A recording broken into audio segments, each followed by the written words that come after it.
Every morning before most of the world has had its first cup of coffee, approximately 20 million barrels of oil begin moving through a gap in the map that is 33 kilometers wide.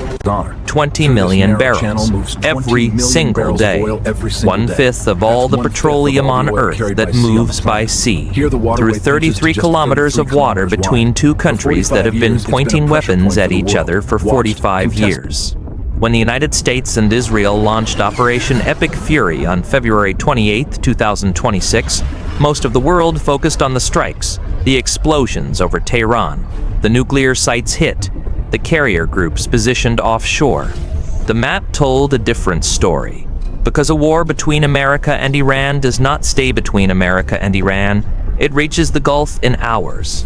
And when it reaches the Gulf, it reaches the entire global energy system, because this 33-kilometer strait is the hinge on which 1/5 of the world's seaborne oil supply turns. This is how that happens. Step by step, start with the map and understand why the Persian Gulf is not simply a body of water. It is a compressed strategic system where military assets, energy infrastructure, shipping lanes, and military bases all exist within overlapping strike ranges of each other. The Gulf is roughly 900 kilometers long. At its narrowest exit, the Strait of Hormuz, 33 kilometers across. Iran sits along the entire northern coastline. Saudi Arabia, the UAE, Qatar, Kuwait, and Bahrain sit along the southern shore. U.S. military bases are distributed across every one of those southern states. In military geography terms, this creates an extraordinary concentration. Every American base in the Gulf is inside Iranian missile range. Every shipping lane in the Gulf is inside Iranian missile range. Every LNG export terminal, every desalination plant, every major port facility inside Iranian missile range. This is not a war theater that has a safe rear area. The Gulf becomes a kill zone the moment hostilities begin.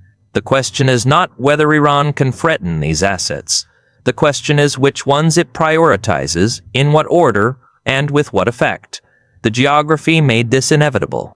Iran has spent 30 years building a military strategy designed for precisely this geography. Not to defeat the United States in a conventional war, but to make operating in the Gulf expensive, dangerous, and politically unsustainable.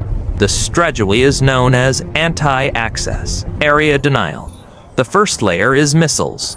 Iran's ballistic and cruise missile inventory allows it to reach every point in the Gulf, including American bases and naval forces. The second layer is mines.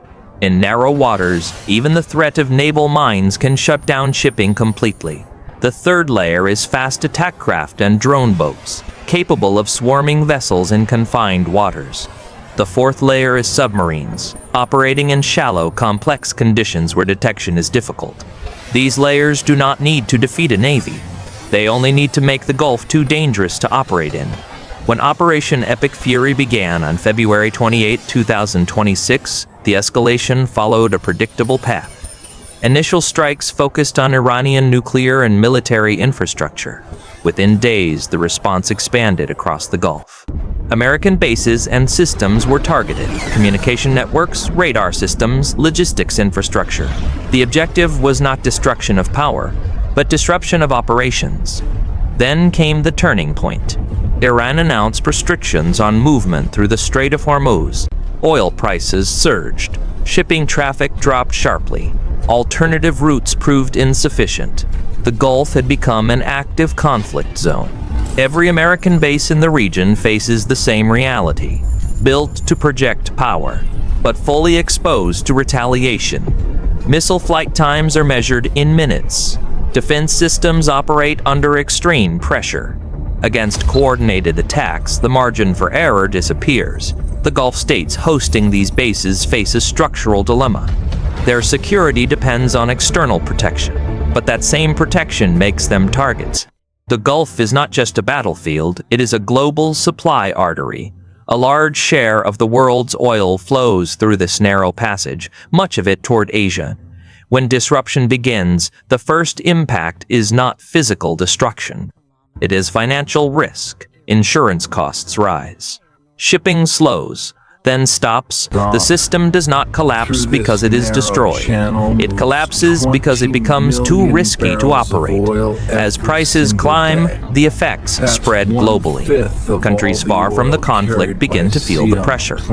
Emergency measures are introduced. Supply chains tighten. Markets react not just to events, but to uncertainty. A regional war becomes a global economic shock. This is how it happens, not through a single event, but through interconnected systems under stress. The strait does not need to be destroyed. It only needs to be threatened. The region does not need to be occupied. Its infrastructure makes it vulnerable, and global economies do not need to be attacked. Their dependence makes them exposed. The geography set the conditions, and once conflict began, those conditions defined everything. Subscribe. The map is already drawn.